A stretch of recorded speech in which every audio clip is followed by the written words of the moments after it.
Բարև ձեզ։ Ասում են, թե քաղաքականության մեջ եւ միջպետական հարաբերություններում օդանավերը երբեք պարզապես եւ հենց այնպես չեն թռչում եւ երբեք հենց այնպես եւ պարզապես վայրեր չեն կատարում նախանշված վայրերում։ Քաղաքականության մեջ երբեմն փակ դռների հետևում լուր քննարկումները ավելի բարձր են հնչում, քան հրապարակային բարձրագույն հայտարարությունները։ Նախորդին Երևանի երկինքը ականատես եղավ մի իրողության, որ նախընթաց տարիներին դժվար էր պատկերացնել։ Ադրբեջանական պաշտոնական օդանավը վայրէջք կատարեց Երևանի Զվարթնոց օդանավակայանում իր հետ բերելով Ադրբեջանի փոխվարչապետին, ով նաև միաժամանակ սահմանազատման, սահմանագծման եւ սահմանային անվտանգության հարցերի հանձնաժողովի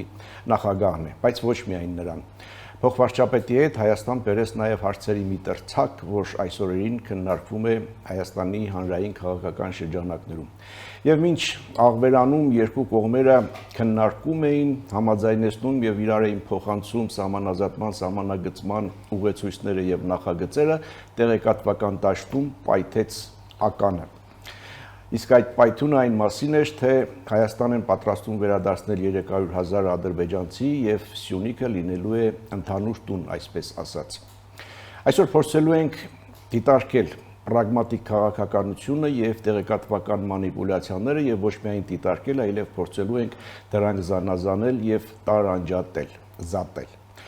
Այս մասին ենք խոսելու առաջիկա 30 րոպեների ընթացքում, սա Ազատ զրույցն է Free News-ի եթերում, որտեղ համադրվում են փաստերը, գնահատականները, կարծիքները եւ կանխատեսումները։ Զրուցակիցս հանրային հայկական խորհրդի փորձագետ Ռոբերտ Ղևոնդյանն է, բարև ձեզ։ Բարև ձեզ։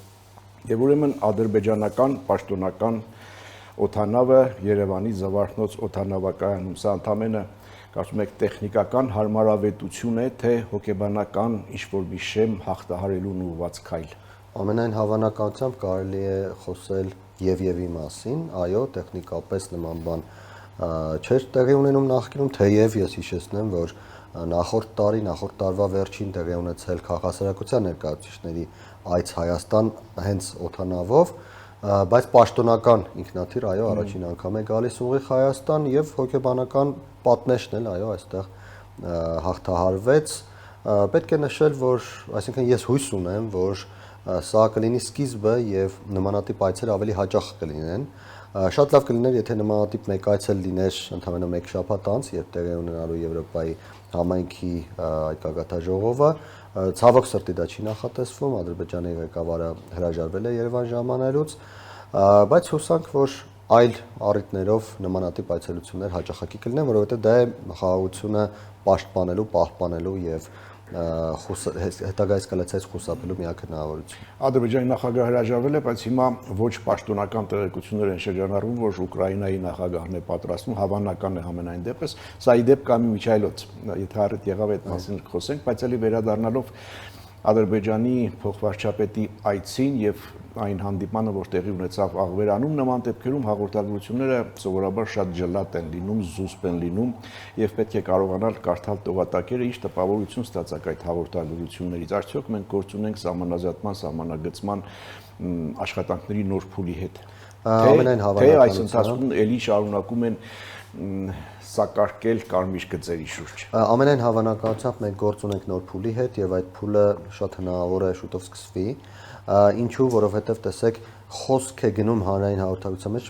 բաղադրիչների մասին։ Եթե չկա ընդհանուր համաձայնություն գլոբալ առումով, ապա բաղադրիչների մասին սովորաբար չեն խոսում։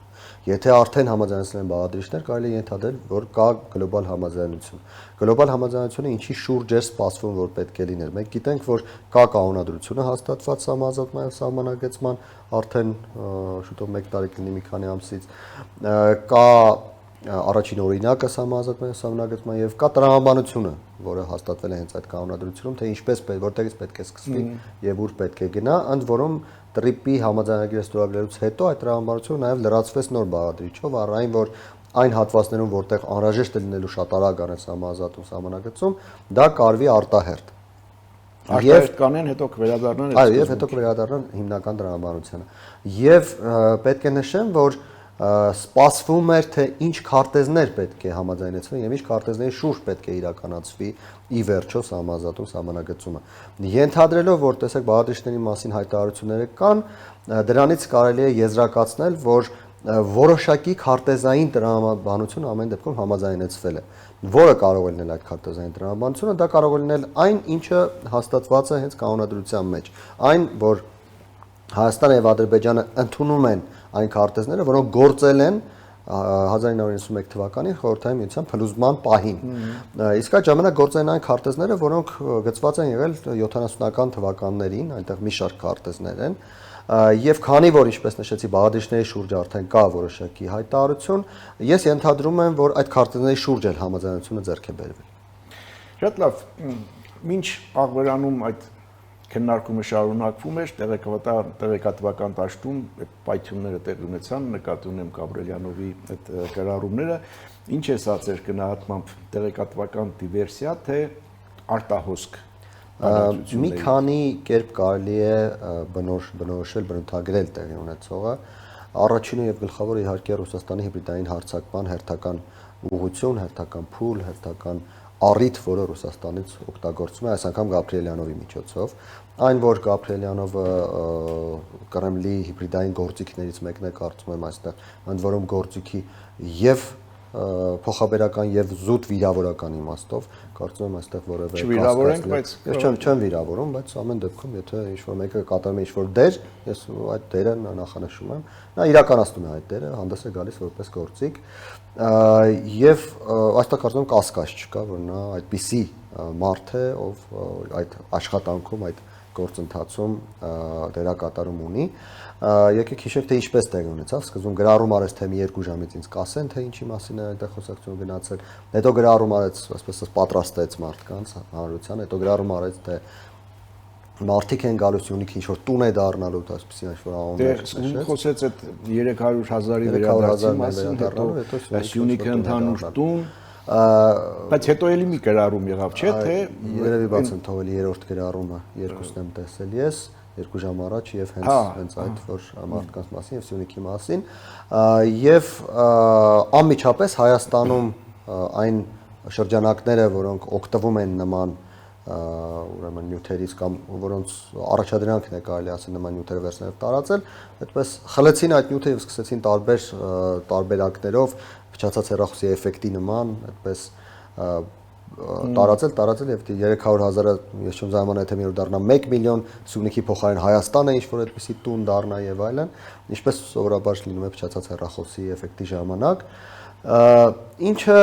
ակնհայտորեն ինչպես ասացի առաջին մեկնաբանում դա հիբրիդային հարված է Հայաստանի նկատմամբ հարվածներից մեկը, որովհետեւ բազմաթիվ են այդպես հարվածները սկսած ջերմուկից վերջացած Պուտինի հայտարարություններով եւ մյուս պաշտոնյաների հայտարարություններով, բայց սա կարելի է բնորոշել այլ կերպ եւս, սա ուղիղ Հայաստանի ժողովրդի վրա ազդեցություն գործելու գործողություն է, փորձ է արվում Հայաստանի ժողովրդի մոտ վախ առաջացնել, սերմանել հուսահատություն, փորձ է արվում Հայաստանի ժողովրդին ցույց տալ, թե ձեր իշխանությունները ձեզնից ինչ-որ բան են թաքցնում, ձեր իշխանությունները չեն աշխատում ձեր բավարարության համար, չեն աշխատում ձեզ համար, ձեր իշխանությունները օտարի գործակալ են եւ այլն, ինչը նույնպես իհարկե գլոբալ առումով դուրս չգալով հիբրիդային գործընթացների տրամաբանությունից, բայց առանձին օգտագործման ուղղություն են, առանձին ուղղություն են, որտեղ համընկնում են ոչ միայն Գաբրիելյանովների կամ Սիմանյանների կամ մյուսների շահերը մեզ Հայաստանում գործող ռուսամետ քաղաքական ուժերի շահերի հետ, այլև համընկնում են նաև այս շրջանակներում այն մարդկանց շահերը, ովքեր ունեն որոշակի անձնական շահեր Հայաստանում տեղ ունեցող գործընթացների հետ կապված։ Կարող են բացարձակապես չլինել քաղաքական գործիչներ, բացարձակապես չզբաղվել քաղաքական գործունեությամբ, բայց ունեն տնտեսական շահեր, ունեն բազմաթիվ տնտեսական հարաբերություններ, որոնցով նրանք կապված են այդ շրջանակների հետ, ունեն բաժնեմասեր տարբեր տնտեսական կամ ակնհայտ, բացահայտ կամ թաքնված բաժնեմասեր տարբեր տնտեսական գործընթացներում։ Բաժնեմասեր ունեցողներին կամ բիզնեսով զբաղվողներին ինչու է պետք որ Հայաստանի բնակչության մոտ խուճապ եւ վախ առաջանա։ Որովհետեւ այդ խուճապը եւ վախը հնարավորություն է տալիս նրանց շարունակել իրենց տնտեսական գործընթացները իրականացնել, հենվելով այն մեխանիզմներով, որոնք աշխատել են նախկինում եւ աշխատում են մինչեւ հիմա։ Օրինակ, Ռուսաստանի հետ ինչ-որ կապեր ունեն տնտեսական, այդ տնտեսական կապերից նրանք գումարներ են ստանում, այդ գումարները գալիս են ոչ բաց ուղիներով այդ գումարները բերում են ինչ-որ մարդիկ ինչ-որ ճամպրուկներով, մենք տեսնում ենք նման դրսևորումներ, նման գործընթացների արանքում իրենք գումարներ են աշխատում, տեսեք, բացահայտված, հիշեցնեմ, բացահայտված ձայնագրությունները, որտեղ մարդիկ խոսում են, որ մի բան էլ մեզ մնա, մի բան էլ մեր գրպանը դնենք եւ այլն, որովհետեւ իրենք այդ մեխանիզմների մաս են։ Իսկ եթե չլինեն այդ գործընթացները, չլինեն այդ մեխանիզմները, բնականաբար իրենք այդ մեխանիզմների մաս լինել չեն կարող եւ իրենք չեն կարող հույս ունենալ, որ այդտեղ իրենք անձնական ինչ-որ շահեր կունենան։ Իսկ ես ճիշտ հասկացա, որ ի վերջո ձեր ասած ուղղությունը մեծ մասամբ կամ հիմնականում նախընտրական տրամաբանություն է։ Այո, իհարկե, ես կասեի ամբողջությամբ նախընտրական տրամաբանության մեջ է, ինչը չի նշանակում, որ ընտրություններից հետո սա վերանալու է, բայց էականորեն նվազելու է իմ կանխատեսմամբ։ Գաբրելյանովի եւ ձեր ասած որոշ շրջանակների միջև ուղիղ կապ եք տեսնում։ Տեսեք, ես չէի ասի, թե այդ մարդիկ Գաբրելյանովից զանգում են կամ հարցնում են ինչ անեն։ Ամենայն հավանականությամբ կապը տրամաբանորեն ենթադրելի է, այսինքն հետևում են որոշ մարդկանց գրառումներին, հանրային հայտարարություններին եւ այլն, եւ իրենք արդեն գիտեն կամ նրանց արդեն բացատրել են, որ այս մարդիկ աշխատում են այս տրամաբանության մեջ, դրանք մեր գործիքներն են, այդ գործիքները հենց որ սկսեն աշխատել, դուք այդ գործիքների արած հայտարարությունները կամ գրառումները վերցրեք, ձևափոխեք, հարմարեցրեք ձեր միջավայրին եւ տարածեք։ Եվ երբ նայում եք գործընթացները, հենց այդ տրամաբանությամբ էլ գործընթացները տեղ են ունենում։ Մինչ Մուստաֆայևը Հայաստանում էր, Կարսում տեղի ունեցավ քննարկում երկաթուղու մասով Գյումրի Կարս։ Սրանք տարբեր թե փոխկապակցված։ Գիտեք, այն տրամաբանությունը, որ Հայաստան-Թուրքիա սահմանը կբացվի այն ժամանակ, երբ Ադրբեջանը դեմ չի լինի դրան, խոսքը չի գնում Ադրբեջանի ցանկության մասին կամ Ադրբեջանի գործողության մասին, խոսքը գնում է նրա մասին, որ Ադրբեջանից բացասական կարծիք չլինի։ Այդ տրամաբանությունը կարծում եմ արդեն բոլորի համար կամ գոնե այն մարդկանց համար, ովքեր կարողանում են փաստերը համադրել, հասկանալի է։ Ընդ որում այդ մասին խոսում են թե Ադրբեջանից, թե Թուրքիայից, այդ մասին խոսում են թե այլ երկրներից, այնպիսի երկրներից, որոնք առաջին հայացքից պիտի որ հակառակ ասեին, բայց այդ երկրներից էլ խոսում են այն մասին, որ փոխկապակցված են այս գործընթացները, ուրեմն ունեն տեղեկություն, որ խոսում են Ֆրանսիայից, եվրոպական այլ երկրներից, Միացյալ Նահանգներից եւ այլն, փաստացի ունեն տեղեկություն, որ այդպես է, ընդ որում ես նշում եմ, որ մենք էլ ունենք տեղեկություն, մեզ էլ են դա ասում, թե փակ հանդիպումների ժամանակ են դա ասում ադրբեջանցի, թուրք փորձագետներ, թե ադրբեջանցի եւ թուրք պետական պաշտոնյաների խոսքը վերլուծելիս պարզ է դառնում, որ իրավիճակն այնպեսին է, որ պիտի բացվի այն ժամանակ, երբ Ադրբեջանը դեմ չլինի։ Փաստացի, եթե Մուստաֆայևի այցը գնահատում ենք գործընթացների առաջմաղման տրամաբանության մեջ, ապա այո, Գյումրի Կարս ճանապարհի բացումն էլ հենց այդ գործընթացների առաջմաղման ինչ որ մի հանգրվանի դեպքում է տեղի ունենալու։ Թե որ հանգրվանի դեպքում տեղի կունենա, հավանաբար դրա մասին գիտի միայն Ալիևը։ Իսկ Թուրքիայի դիրքորոշումը հիմա ինչ է, եթե ասում եք չի բացվի որևէ բան, առաջընթաց չի լինի, քանի դեռ Ադրբեջանից բացասական կամ դրական վերաբերմունք չկա, այս դեպքում Թուրքիան պարզապես դիտորդ սպասի, հա, տեսնի ինչ է լինում, թե միջնորդ։ Ճիշտն ասած, գիտեք, Թուրքիան ըստ ամենայնի ցանկանում է, որ գործընթացները առաջ գնան, բայց նաև չի ցանկանում նեղացնել Ադրբեջանին։ Եվ այս տրամաբանության մեջ է, որ ես նշում եմ, որ օրինակ թուրք փորձագետները խոսում են այն մասին, հանդիպումների ժամանակ մեզ հետ խոսում են այն մասին, որ մենք խնդիր չունենք, մենք կարող ենք բացել, բայց մեր ադրբեջանցի ընկերները պետք է չնեղանան դրանից։ Այսինքն իրենք պետք է գոնե դեմ չլինեն։ Տեսեք, դրական եք ասում, գուցե դրական չլինի, բայց բացասական էլ չլինի, գոնե չեզոք լինեն իրենք, որպեսզի այդ սահմանը բացվի։ Ըստ ամենայնի Թուրքիան մի կողմից խրախուսում է գործընթացը Հայաստանի եւ Ադրբեջանի միջև, մյուս կողմից խրախուսում է նաեւ իր համար։ Չէ, խրախուսում է նաև իր համար, որ հասնեք ինչ-որ կետի, որ ինքն էլ արդեն հանգիստ սահմանը բացի։ Բայց Կարմիր գիծը Ադրբեջանի դիրքորոշումն է։ Այո, դա ակնհայտ է թե նրանց խոսույթից, թե ինչպես ասացի, այլ երկրների վերաբերմունքից, թե անձնական հանդիպումների ժամանակ արտահայտած կարծիքներից։ Այս օրերի ընթացքում գրեթե զուգահեռաբար 1-2 օր տարբերությամբ երևի տեղ ունեցավ մեկ այլ հետաքրքիր իրադարձություն, խոսքը Ալիև-Զելենսկի հանդիպման մասին է, Կաբալայում կարծեմ տեղի ունեցավ։ Եվ փաստաթղթի ստորագրում, դրանից հետո Ռուսաստանի արձագանք։ Ինչ է կատարվում Ադրբեջան-Ռուսաստան հարաբերություններում, փոքր դադարից հետո շարունակենք, կվերադառնանք վայրկյաններ անց։ Իհարկե, սա ազատ զրույցն է Free News-ի եթերում, ես զրուցում եմ հայկական խորհրդի փորձագետ Ռոբերտ Ղևոնդյանի հետ, մենք հասանք Ադրբեջան-Ռուսաստան հարաբերություններին, վերջին իրադարձությունների համատեքստում, մասնավորապես նկատի ունեմ Ալիևի եւ Զելենսկու հանդիպումը։ Տեսեք, Ադրբեջանը անընդհատ հավասարակշռում է իր արտաքին քաղաքականությունը եւ այս առումով կարելի ասել որոշակի նույնիսկ նախանձ է առաջացնում անձամբ ինձ մոտ, թեև Հայաստանն էլ վերջին շրջանում փորձում է հավասարակշիռ արտաքին քաղաքականություն վարել եւ ընդամենը օրեր առաջ Ադրբեջանը եւ Ռուսաստանը հայտարարեցին, որ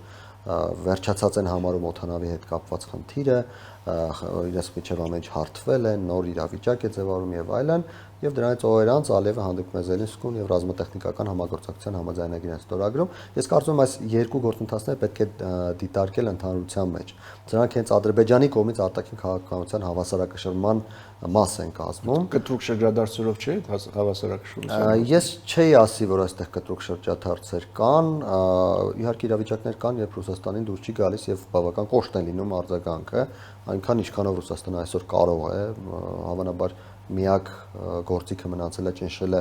ադրբեջանցի գործարարներին Ռուսաստանում, ինչը կարծես չի աշխատում։ Ի տարբերություն օրինակ հայերի դեպքում, հայերին ուշ ճնշել էլ պետք չի։ Ընդհանրապես երկու բան են առաջարկում, գալիս են Հայաստան, փորձում են ընդդիմադիր գործունեություն ծավալել, գոնե մեկ օրինակ ունենք։ Բայց վերադառնալով Ադրբեջանին, Ադրբեջանը հավանաբար նախատեսել էր եւ պլանավորել էր Ալիև-Զելենսկի հանդիպումը եւ փաստաթղթի ստորագրումը, կասկածից վեր է, որովհետեւ դա մեկ օրում չի արվում, եւ հենց դրա համար էլ գնաց Ռուսաստանի հետ որոշակի մեղմացման, որպեսզի շատ կոշտ չընդունվի, տեսեք ասում եք կտրուկ շրջադարձ, որպեսզի կտրուկ շրջադարձ չլինի դա Ռուսաստանի աչքում եւ Ռուսաստանը ամեն դեպքում փորձի չկորցնել այն նուրբ թելը, որը ձևավորվեց հենց Ադրբեջանի կողմից օդանավի հարցը փակելու արդյունքում եւ դրանից հետո Ռուսաստանի հետ հարաբերությունները մի փոքր ջերմացնելու տրամաբանություն։ Իսկ ինչպիսին է Ռուսաստանի արձագանքը Ալիև-Զելենսկի հանդիպմանը։ Ես իհարկե բացասական է, որ ինչպես բոլոր դեպքերում Ռուսաստանը բացասական է։ Նկատի ունեմ Մոսկվայում Ադրբեջանի տեսփանի հետ հանդիպումը, ելի հաղորդագրությունները ինչպես միջելատ են, ասում են երկուստեք հետարկություն ներկայացնող հարցեր։ Երբ որ ասում են քննարկվել են երկուստեք հետարկություն ներկայացնող, այս պարագայում ինչ նկատի ունեն հենց այդ փաստաթղթերը։ Տեսեք, Ադրբեջանի արձագանքը բացասական է ակնհայտորեն։ Ցանկացած դեպքում, եթե Զելենսկու հետ որևէ մեկը որևէ բան է պայմանավորում, Ադրբեջանը բացասական է վերաբերվում։ Բայց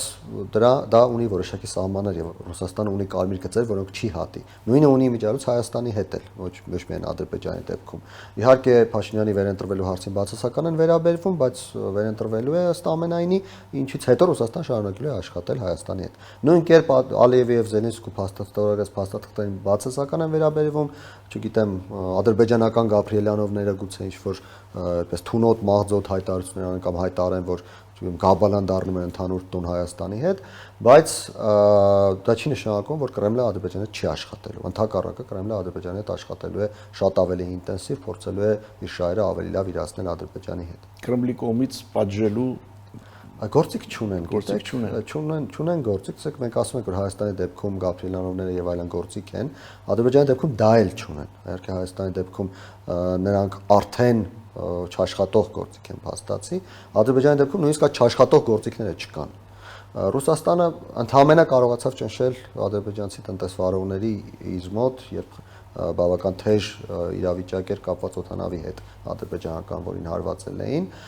որը արդյունք չտվեց փաստացի։ Ինչ կարող է անել Ռուսաստանը հիմա, առավել եւս, երբ մենք գիտենք, որ Ադրբեջանը ռուսական էներգակիրների անօրինական արտահանման գործում բավական լուրջ դերակատարում ունի, իսկ առանց դրանց Ռուսաստանը չի կարող շարունակել պատերազմը Ուկրաինայում։ Այսինքն այնքան մեծ է կախվածությունը, որ այստեղ ընդհանրապես կարող են կանչել դեսպանին, նրա հետ զրուցել, ինչ-որ հաղորդագրություն տարածել եւ հետո էլ այդպես Գաբրիելյանովների միջոցով։ Չէ, ամեն դեպքում, երբ որ ասում եք ինչ կարող է անել, հասկանալի է, եթե այս պահին ինչ-որ բան չի կարող անել, բայց այդուամենայնիվ այս կարգի նուրբ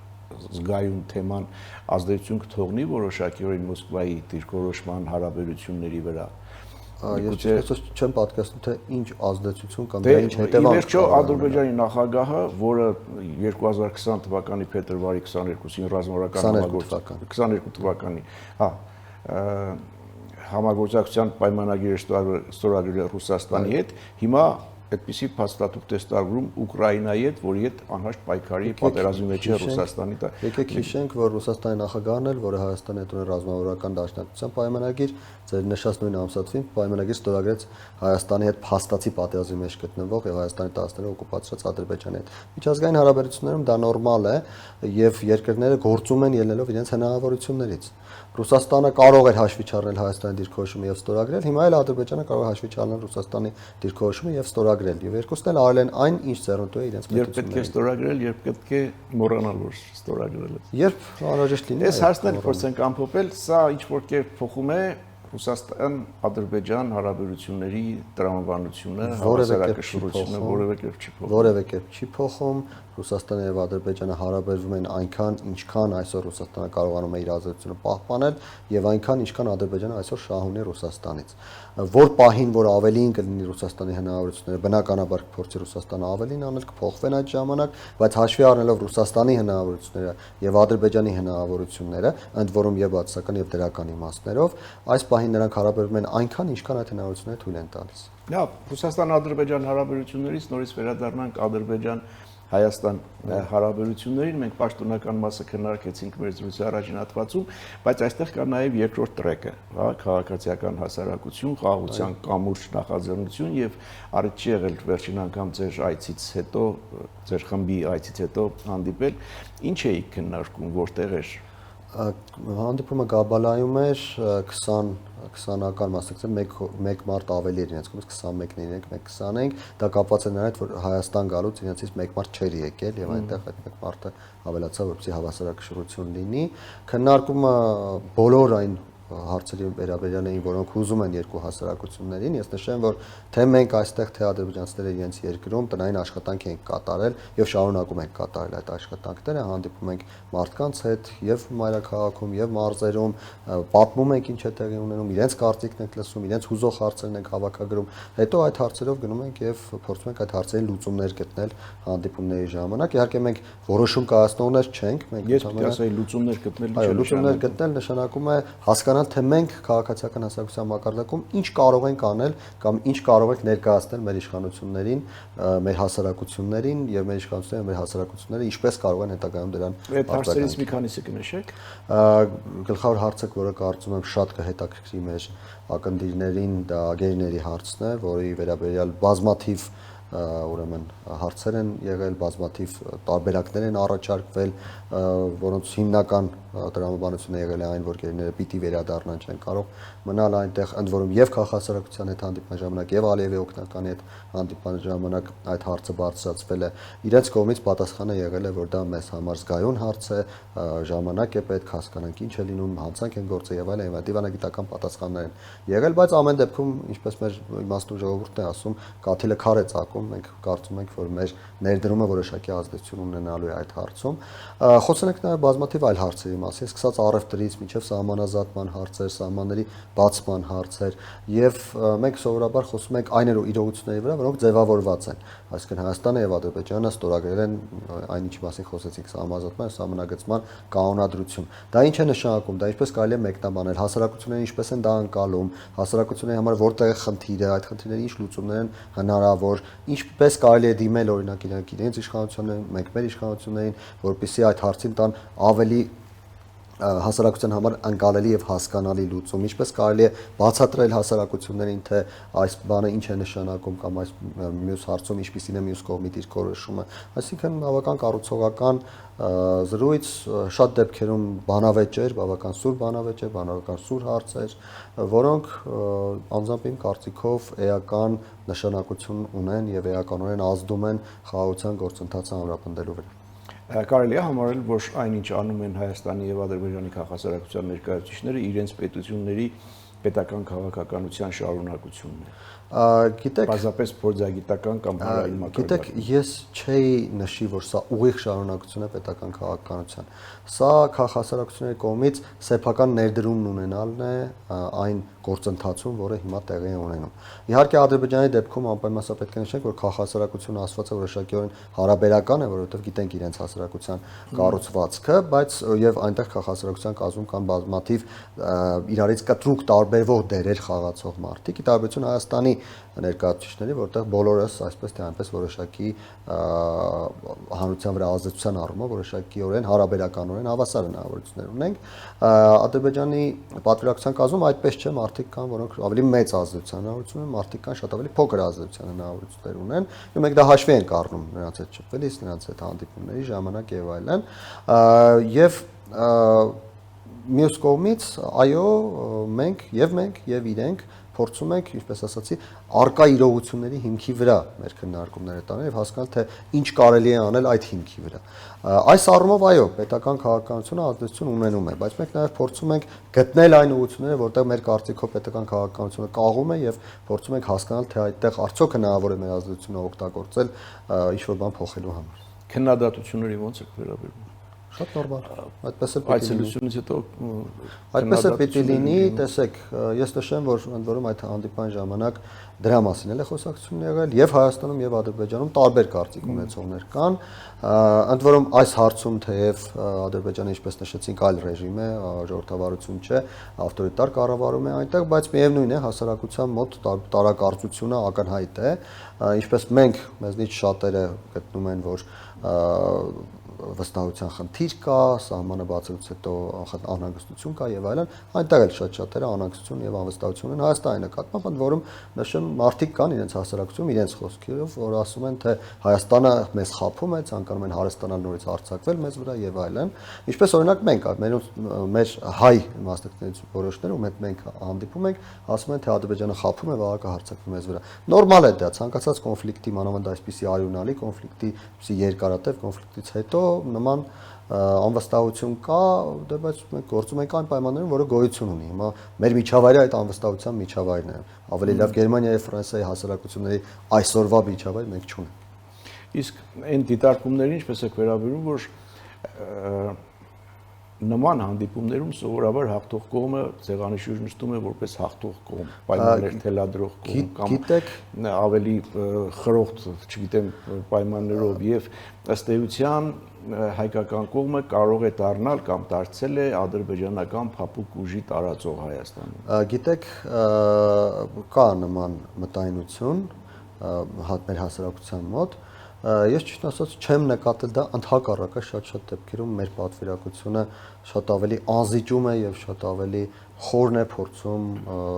ուրեմն գործընթացների վերաբերյալ մեր տեսակետները առաջ մղել, քան ադրբեջանական կողմը։ Ադրբեջանական պատվիրակության մոտ կարելի է ասել այո, նրանք հաղթել են փաստացի պատերազմը եւ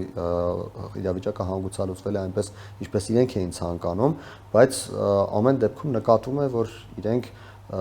շատ մեծ ցանկություն ունեն պահել այնինչ արդեն ձեռք են բերել եւ չվտանգել դա եւ զգուշավորություն կա բավական լուրջ։ Դա իմ տպավորությունն է իհարկե, ես դա չեմ ասում բոլորի անունից։ Իսկ մեզ մոտ կարելի ասել այնպես է, որ մենք կորցնելու բան չունենք պարզապես եւ գնում ենք որտեղ որ անհրաժեշտ է, ինչքան անհրաժեշտ է, կարելի ասել գնում ենք վաբանկ, ինչը ակնհայտորեն չի համընկնում այն պատկերացումների հետ, ինչը դուք նշեցիք։ Արդյոք հայ-ադրբեջանական այս շփումները, գործընթացները եւ պետական մակարդակով եւ փորձագիտական մակարդակով սրանք մեկ մասն են, մեկ բաղկացուցիչն են մի մեծ ավելի գլոբալ գործընթացի, որ ձևակերպենք այսպես հարավային տարածաշրջանում նոր ստատուս քվոյի ձևավորում։ Եվ ամիջապես երկրորդ հարցը սրանից բխող արդյոք Ադրբեջանը դիրքավորվում է տարածաշրջանում որպես հաղթող, որպես վերադաս երկիր։ Գիտեք, կար ժամանակ, ես վերջից կամ, կար ժամանակ, երբ Ադրբեջանը ամեն ինչ անում էր, որպեսզի նա դիրքավորվի որպես վերադաս երկիր, բայց այդ քաղաքականությունը աջակցություն չգտավ, ընդ որում շատ կարևոր որ այդ քաղաքականությունը աջակցություն չգտավ Թուրքիայում, որովհետև եթե Թուրքիան աջակցեր այդ քաղաքականությանը, Ադրբեջանը գուցե շարունակեր դա։ Ընդ որում այդ թվում ձեր տաղավարում ես դրա մասին բազմիցս խոսել եմ, որ Ալիևը ցանկանում է որ նա լինի գերակա երկիր տարածաշրջանում։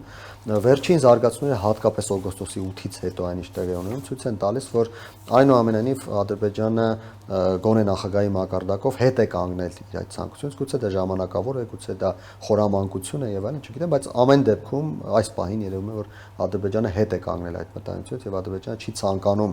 այլևս կամ ցանկանում է, բայց առաջ չի մղում այդ օրակարգը տարածաշրջանում լինել գերակա երկիր, որին պետք է Հայաստանը եւ Վրաստանը հաշվետու լինեն իրենց գործողություններում։ Ընդհանուր առմամբ իրավիճակը մի փոքր այլ է, դուք ասում եք նոր ստատուս քվո, բայց այդ նոր ստատուս քվոն ինձ թվում է ձևավորվել է 2020 թվականի նոյեմբերի 9-ին եւ մենք դրանից հետո թեև տեսեք ասացի այդ դրամաբանության մեջ Ադրբեջանը ցանկանում էր դա ունենալ հիմա հետ է կանգնել այդ քայլից կային երկրներ որոնք փորձում էին փոխել այդ ստատուս քվոն Ռուսաստանը ցանկանում էր արտատարածքային միջանցք ստանալ Սյունիքում եւ այն ինքը վերահսկել բայց չստացվեց կարծես թե մենք դրանից հետո ստատուս քվոյի փոփոխություն տարածաշրջանում գոնե գլոբալ իմաստով չունենք եւ ստատուս քվոն այն է ինչ եղել է նոյեմբերի 9-ից հետո նույնիսկ 2023 թվականին տեղի ունեցածը էականորեն ստատուս քվո չի փոխել ստատուս քվոն արդեն ձևավորված էր ընդհանրապես 23 թվականի մի հատվածում էթնիկ ստումից հետո Ադրբեջանը ավելին է ստացել, քան մինչև 23 թվականն էր։ Կարելի է ասել, որ այն ինչ հիմա տեղի ունենում, այդ ստատուս քվոյի պայմաններում ապրելու կամ արարելու, համագործակցելու մոտակա ապագան գոնե այդ ստատուս քվոյի շրջանակներում տեսնելու գործընթաց է տեղի ունենում, գուցե նաև անցալելու, հասկանալու, համակերպվելու գործընթաց։ Այդ ստատուս քվոյում Հայաստանը ունակ է կարող է լինել ինքնիշխան սուվերեն պետություն եւ ոչ թե անցում միջանցք դրա համար կա միայն մեկ ճանապարհ եւ այդ մեկ ճանապարհը բաց սահմաններ եւ Հայաստանով անցնող տարանցիկ ուղիներ ունենալն է։ Եթե մենք կարողանում ենք սահմանները բացել, եթե մենք կարողանում ենք առևտուր անել, եթե կարողանում ենք արտահանել մեր էներգետիկ հնարավորությունները, եթե մենք կարողանում ենք ներմուծել այն ճանաչել է մեր երկու հարևան պետություններից Ադրբեջանից եւ Թուրքիայից առանց իհարկե բարեկամանալու եղբայրանալու կամ չգիտեմ դառնալու նրանց ճորտը ինչպես դարձել ենք Ռուսաստանը մինչև 2018 թվականը կամ նույնիսկ մինչև 2022-ը, ապա դրա հնարավորությունը կա։ Ես չեմ ասում, որ դա երաշխավորված է, երաշխավոր որևէ բան այս պահին հնարավոր չէ, բայց հնարավորություն կա։ Շնորհակալ եմ զրույցի համար։ Հետևենք իրադարձությունների զարգացումներին։ Խաղաղությունը ոչ միայն կրակոցների բացակայությունն է սահմաններին, այլև երկրի պետության ազգային շահերը պաշտպանելուն ուղղված աշխատանքը լինի դա պետական մակարդակով, փորձագիտական, թե հանրային ժողովրդական դիվանագիտության մակարդակով կարևորը երկրի շահն է եւ եթե ադրբեջանական պաշտոնական ինքնաթիռի վայրեջ կատարում Զվարթնոց օդանավակայանում եւ եթե նույնիսկ փակ հանդիպման ժամանակ խոսվում է երկու պետությունների սահմանների գծման, սահմանազատման, սահմանակցման մասին ամենակարևորը երկրի ինքնիշխանության սահմանը չհատելն է։